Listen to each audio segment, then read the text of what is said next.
I'm Elsa, the Environmental Sustainability Lead for CBC English Services.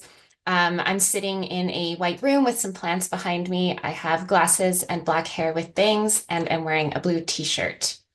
So just a very quick overview of CBC's environmental intentions. CBC has committed to embedding sustainable thinking into all that we do. We're also committed to helping the overall industry move forward in its sustainable actions, thinking, and processes. So one of the ways that we do this is to share all of the information that we've collected and learned from back to the industry. You can put my presentation up now, please.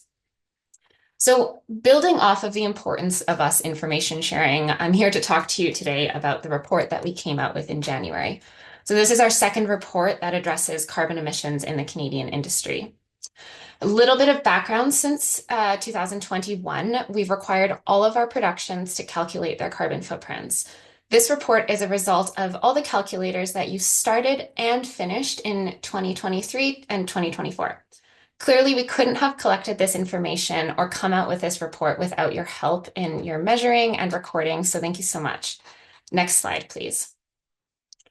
So we analyzed 50 productions from 23-24. These 50 productions emitted close to 7,000 tons of CO2.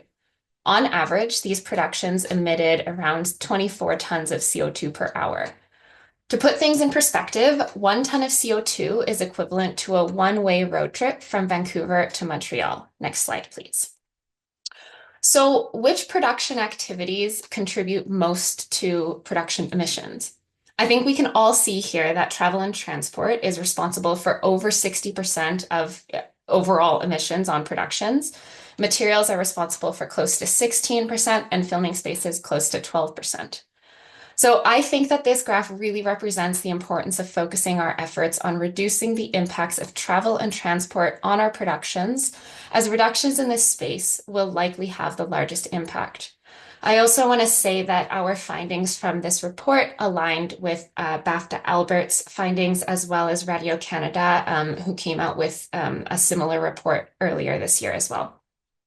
So perhaps obvious, but I think it's worth stating, the carbon emissions from just travel and transport are higher than the rest of the activities combined. Next slide, please. So what good is all of this data if we don't plan on doing something about these findings?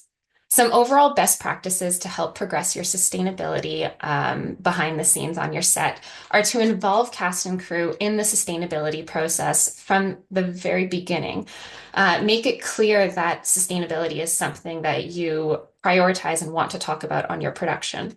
So make time to talk about it at every meeting. Provide training for all members of your cast and crew. The more people feel involved in the process of sustainable action, the more people that will feel empowered and make suggestions and think about sustainable actions to do. So overall, we need to focus on the emissions from travel and transport. We provide many more suggestions for how to reduce emissions throughout the life cycle of the production in the report, which I'll send in our follow-up document after this webinar. So I encourage you to check out that link that we'll send out. That's all for me. Thank you so much for joining.